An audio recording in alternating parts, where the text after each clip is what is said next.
Mark Manson a dit qu'en réalité, tu ne peux pas éviter la souffrance, mais que tu choisis ta souffrance par rapport à tes plus hautes valeurs, c'est-à-dire par rapport à ce que tu valorises. Parce qu'il dit que ce que tu valorises va déterminer les problèmes que tu vivras et que les problèmes que tu vivras et donc que tu transcenderas vont déterminer la qualité de ta vie. Et que en ce sens, ce qui compte n'est pas de savoir si on peut esquiver la souffrance, mais plutôt de savoir quelle souffrance vaut la peine d'être vécue. Elle frappe celle-là. Et donc accroche-toi parce que dans cette vidéo, on va justement comprendre le sens profond de cette phrase pour voir comment tu peux aborder tes épreuves, tes souffrances ou ta douleur que tu es en train de vivre en ce moment d'une autre manière pour la transmuter et la transcender le plus rapidement possible, peut-être même dès la fin de cette vidéo, dès ces prochains jours, pour que tu t'en serves pour t'accomplir. Je m'appelle Maxime Offrand et mon but dans cette vidéo, sur l'ensemble de ma chaîne YouTube et dans ma vie entière, est d'aider un maximum de personnes à s'accomplir, à retrouver la foi en elles-mêmes et à se libérer de toutes ces choses qui pourraient les empêcher de devenir ce qu'elles sont vraiment. Si ça vibre en toi, alors bienvenue. Donc reprenons le début de cette phrase pour bien en comprendre le sens. Lorsqu'il dit, Mark Manson, que tu ne peux pas éviter ta souffrance, mais que tu choisis ta souffrance en fonction de ce que tu valorises, c'est parce que forcément, si tu choisis de prioriser quelque chose, lorsque tu as un objectif, ça va t'attirer proportionnellement des défis à transcender. Et que ta capacité à transcender ces défis va faire que tu vas apprendre certaines leçons de vie. Tu vas expérimenter certaines choses. Et donc, ça va déterminer la qualité de ta vie. Et on peut prendre plusieurs exemples pour te montrer que, par exemple, quelqu'un qui valorise énormément le confort, l'épreuve ou le prix qu'il aura à payer, la souffrance qu'il aura à vivre, va être très souvent celle du regret, de l'ennui, de je me plains, je sais pas pourquoi je suis là, j'en ai marre, je critique facilement, je suis négatif. Très souvent, ça va être ça, l'épreuve et le prix à payer. Alors que quelqu'un qui, par exemple, valorise l'amour, très souvent, l'amour, le prix à payer, ça va être la solitude. Quelqu'un qui valorise la foi, tu vas être défié par le message que tu portes et donc tu vas vivre et ressentir beaucoup de doutes. Quelqu'un qui valorise énormément le succès va vivre de l'échec. Quelqu'un qui valorise énormément, par exemple, encore une fois, la victoire, il va vivre beaucoup d'échecs. Quelqu'un qui valorise l'argent et qui veut gagner beaucoup d'argent va devoir investir et dans ce chemin vers l'investissement, il va ressentir beaucoup de frustration et de pauvreté aussi. Quelqu'un qui valorise la force va vivre la faiblesse. Quelqu'un qui valorise énormément la vérité va vivre le mensonge. Comme quelqu'un qui valorise énormément la fidélité va vivre beaucoup de trahison. Mais au final, on vit tous un peu ce genre de choses. Mais c'est différent par rapport à ce que tu valorises. Parce que forcément, ce que tu valorises le plus, ce qui est dans tes plus hautes priorités, c'est ce qui va définir ta réalité. Donc, si tu vas à fond vers la vérité, la fidélité, la loyauté, forcément, tu vas tiquer dès que quelque chose va aller percuter ces valeurs-là. Si tu veux absolument réussir et que tu as énormément d'ambition, forcément, tu vas te sentir en échec. Si tu veux devenir chaque jour de plus en plus fort et que tu veux dépasser tes limites, tu vas devoir faire face à tes limites et donc tu vas ressentir de la faiblesse. Si tu veux vraiment cultiver cette foi et être sûr d'avancer en alignement parfait, mais tu vas ressentir un chaos et tu vas douter dans ton chaos. Donc, forcément, la clé n'est pas de savoir s'il y a une souffrance meilleure qu'une autre. La clé est de savoir toi, pour toi, en fonction de la plus haute vision de ta réalisation, qu'est-ce que tu es prêt à payer? Quelle souffrance a le plus de sens? Quelle souffrance vaut la peine d'être vécue par rapport à ce que tu veux accomplir? Et je fais une parenthèse importante là-dedans, c'est de dire que ce que tu veux accomplir, il est fondamental que ce soit la plus haute expression de tes plus hautes valeurs et donc de ta vérité. Pourquoi je fais cette parenthèse importante? Parce qu'il faut bien faire attention à ne pas adopter le système de valeurs d'autres personnes, de parents, d'une culture, d'un monde ou d'une société, si ce système de valeurs ne résonne plus avec toi. Parce qu'on évolue dans la vie. Petit, on avait la valeur bonbon qui était en numéro 1, et quand on grandit, on a la valeur famille qui grandit, la valeur responsabilité qui pousse aussi. Donc nos valeurs évoluent en fonction de nos expériences, de nos crises et de ce que nous sommes intrinsèquement. Donc c'est très important de faire attention par rapport à tes valeurs et ce que tu priorises dans ta vie parce que tu as compris que ça va déterminer la qualité de ta vie, que ces valeurs soient les tiennes. Ça ne veut pas dire que les valeurs que tu as reçues avant était mauvaise. Ça veut dire qu'il est fondamental de rester bien aligné avec ta vérité, parce que plus tu es aligné avec ta vérité, plus les souffrances ou les épreuves que tu vivras auront du sens et tu pourras mieux les accepter et les transcender. Je te donne un exemple. Si là, tout de suite, tu as ton téléphone qui sonne et on te dit, voilà, il y a la personne que tu aimes le plus dans ta vie, ta mère, ton père, ton meilleur ami, ton enfant qui est en train de mourir. Et pour ça, faut aller la sauver alors que tu as un rendez-vous important. Mais tu vas t'en foutre de ton rendez-vous. Après, on va dire, ok, faut que tu lâches ton rendez-vous, mais faut que tu perdes un doigt. Mais tu vas lâcher ton doigt. Oui, mais en plus, tout ce que tu as sur ton compte, il faut le donner. Mais tu vas le donner. Pourquoi? Pourtant, cette épreuve, elle est énorme. Tu as lâché peut-être le rendez-vous de ta vie. Tu as perdu un doigt et tu n'as plus d'argent. Mais tu vas le faire si ça a du sens pour toi. Parce que tu es prêt à payer ce prix.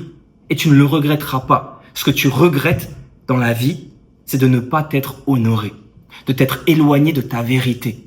De ne pas avoir assez cru en toi et d'avoir favorisé le regard des autres ou l'approbation des autres parce que tu avais peur. Peur de te sentir seul, peur de te sentir rejeté, peur de te sentir dévalorisé, abandonné. Donc tu as agi depuis la peur et non depuis le cœur, donc non depuis la vérité. Et donc tu vis avec des regrets. C'est ça qui fait mal. Donc la clé est de savoir quelle est ta plus haute vérité, quelle est la plus haute vision de ta réalisation et de savoir qu'il y a un prix à payer.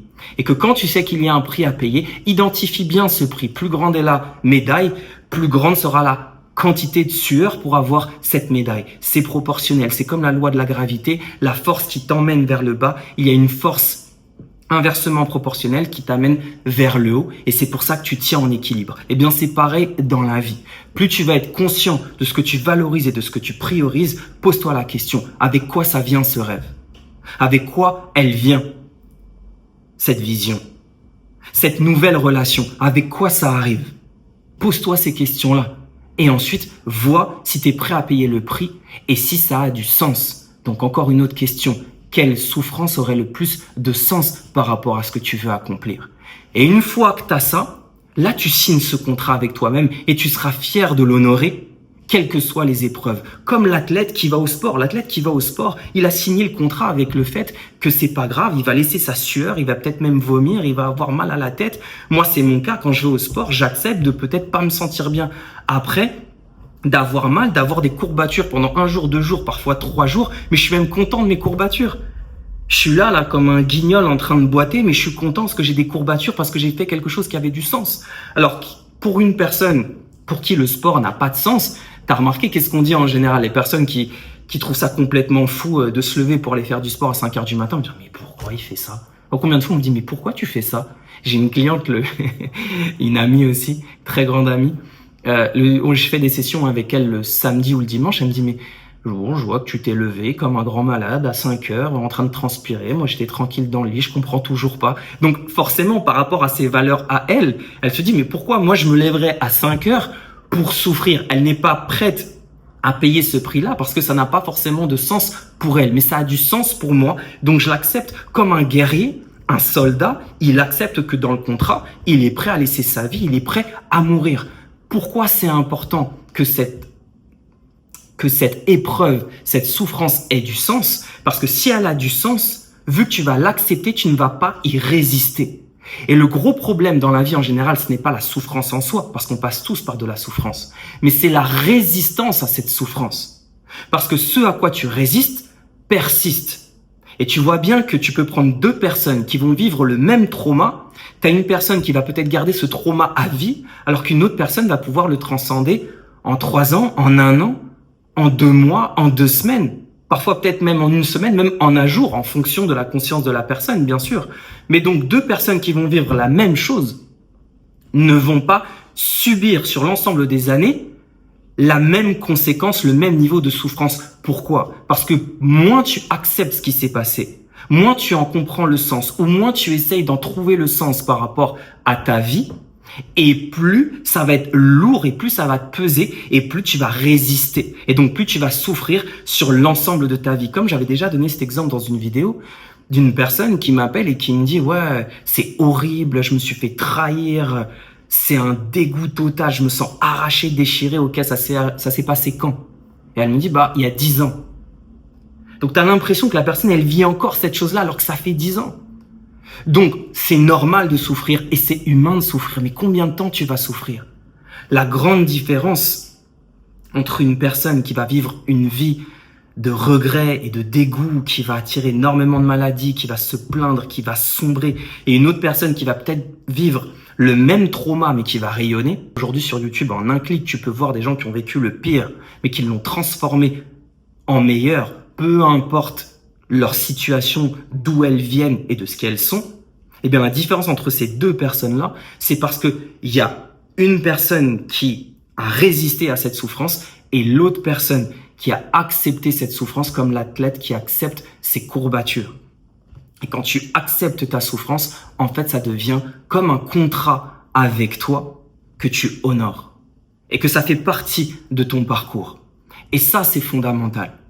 Donc, si je résume, quelle est la plus haute vision de ta réalisation? Qu'est-ce que tu valorises vraiment?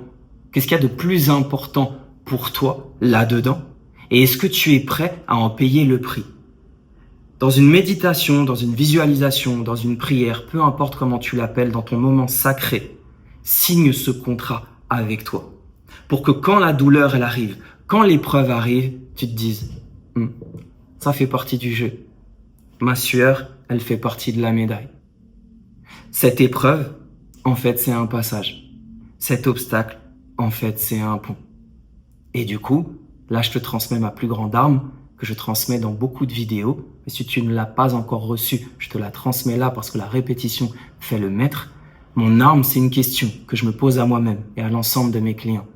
En quoi ce que tu es en train de vivre te rapproche de la plus haute vision de ta réalisation? En quoi ce que tu es en train de vivre te rapproche de ta vérité? En quoi ce que tu es en train de vivre te rapproche de ce que tu as toujours demandé? En quoi ce que tu es en train de vivre te rapproche de ta destinée? Quand tu fais ça et que tu passes ce moment avec toi, alors je précise, ce moment peut être plusieurs moments. Tu peux passer du temps sur ce genre de questions. Bien sûr, si là, tu essayes de répondre tout de suite, tu vas dire, bon, je vois pas du tout. J'ai perdu ma mère, je vois pas en quoi ça correspond à ma destinée. J'ai eu un accident, je vois pas en quoi ça correspond à ce que j'ai toujours demandé. Et là, tu vas t'énerver contre moi. Ne t'énerve pas. Juste, j'essaye de te faire passer de l'autre côté pour voir les choses sous un nouvel angle parce que la vision donne la direction. Et si tu regardes les choses toujours de la même manière et que tu penses toujours de la même manière, tu auras toujours les mêmes limites et les mêmes souffrances. Il y a un moment, si tu fais que de revivre les mêmes choses et les mêmes scènes, c'est parce que tu as tellement résisté à cette souffrance que quand on résiste à une épreuve et qu'on ne veut pas accepter ce qui s'est passé ou ce que nous sommes en train de vivre, alors on reste attrapé dans le passé. J'aurais dû, si j'avais su, mais tu te rends compte, mais pourquoi j'ai fait ça, mais pourquoi il a fait ça, mais pourquoi elle a dit ça, mais j'aurais dû faire ça. Comme moi, par exemple, quand j'étais complètement bloqué parce que je voulais l'honneur d'un père et que moi, du coup, vu que je valorisais l'honneur de mon père, c'était ma plus haute valeur, que mon père soit fier de moi. Et je faisais tout pour qu'il soit fier de moi. Mais j'ai eu un accident, j'avais tout perdu avant l'accident, tous les business que je lui avais dit, papa, t'inquiète pas, je suis nul en maths, mais à 30 ans, je serai millionnaire. Et en fait, je me suis retrouvé dans ma chambre d'ado j'avais 25 ans. À 25 ans, j'avais foiré 25, 26 ans. J'avais perdu tout ce que j'avais. Je m'étais planté, je m'étais foiré et je vivais la honte. Le prix à payer quand tu cherches l'honneur, l'admiration, la fierté de quelqu'un, c'est la honte. C'est l'humiliation, c'est te sentir. C'est pas mon père qui me disait quoi que ce soit. C'est moi qui ressentais cette honte parce que je cherchais ça. Et donc, ce que j'avais à payer, c'était ce moment de douleur avec moi-même, de honte. Tu comprends? Et donc, vu que je résistais, en fait, pendant des années, j'avais l'impression de revivre cette même honte ou cette même déception par rapport à mon père, ce déshonneur, jusqu'au moment où j'ai eu cet accident. Alors là, c'était à son paroxysme, parce que quand j'ai eu l'accident, j'ai eu 8 mois de convalescence, j'ai été touché à la nuque, et sur le moment, je sentais même plus mes bras, donc ça a été vraiment grave. Et pendant ce moment-là, alors là, j'étais au bout de ma vie. J'étais au bout de ma vie. Mais sauf que je suis arrivé à un stade où je me suis dit, mais attends, mais si tu cherches toujours à faire les mêmes choses, à vouloir que ton père soit fier de toi et que tu fais toujours les mêmes erreurs et que tu penses toujours de la même manière, tu vas attirer toujours ces mêmes épreuves et tu n'es pas en train d'en extraire la leçon et de voir ta vie d'une autre manière pour avancer. Là, cette épreuve, c'est un passage et tu la vois comme un blocage. Et c'est dans cette épreuve que j'ai pris conscience de ce que je suis et c'est pour ça que je te fais cette vidéo aujourd'hui parce que c'est à partir de ce moment-là, de cette période-là de ma vie que j'ai pris conscience que j'allais dédier ma vie à utiliser les mots, tout ce que j'ai su pour aider un maximum de personnes à s'accomplir, à s'honorer et à retrouver la foi en elles-mêmes. Et donc, cette épreuve est devenue un passage. Donc, je le répète, Et à un moment donné, arrête de résister. Accepte ce que tu es en train de vivre en voyant en quoi ce que tu es en train de vivre te propulse vers ce que tu es vraiment, vers ta vérité et vers ta destinée. Et plus tu vas être capable de changer le scénario de ce qui s'est passé, plus tu vas transformer ta douleur en pouvoir. Le feu qui te brûle en feu qui t'alchimise, c'est-à-dire en feu qui va transmuter ce qui te plombe en or. Ton plomb en or, ta douleur en force et ta peine qui au final va être le puits de ta joie, pour reprendre les mots de Khalil Gibran. Donc, elle est là la clé. Plus tu vas voir ta vie de cette manière-là, plus tu vas identifier clairement une vision qui honore tes plus hautes valeurs et ta vérité. Et plus tu vas signer ce contrat avec toi-même pour que quelles que soient les épreuves qui arrivent sur le chemin, tu vas savoir que ça fait partie du jeu et que tu vas t'en servir pour te questionner, pour puiser à l'intérieur dans tes ressources, pour aller t'accomplir. Plus tu vas penser de cette manière-là, et moins tu vas te noyer dans tes larmes et au contraire, plus tu vas utiliser tes larmes pour écrire ton histoire. Et rappelle-toi, sans souffrance, il n'y a pas d'histoire. Alors, quelle histoire tu veux te raconter? Quelle histoire tu veux écrire? Et surtout, quelle histoire tu veux lire à ceux qui arrivent derrière toi, à ton entourage, à tes enfants ou à ceux que tu ne connais même pas encore? Quelle histoire tu veux même laisser sur terre? Dis-moi dans les commentaires ou dis-moi simplement ce que tu as pensé de cette vidéo. En tout cas, j'en profite pour te dire que j'effectue des accompagnements en one-one, à distance, pour t'aider à devenir ce que tu es vraiment, à te libérer de tes blocages, de tes doutes, de tes traumas, de toutes tes peurs et de tous tes schémas limitants qui pourraient t'empêcher de devenir ce que tu es destiné à être. Que ce soit par rapport à un projet, par rapport à une relation, ou tout simplement parce que tu es dans une crise existentielle et tu ne sais plus où aller, tu ne sais même plus pourquoi tu es là et que tu as envie de passer à ton prochain stade d'évolution. Bref, il suffit de regarder, de trouver mon adresse email dans mes liens YouTube ou par DM Instagram et de m'écrire accompagnement privé et je t'enverrai par la suite toutes les infos. En attendant, on avance comme d'hab avec amour et foi. Et foi.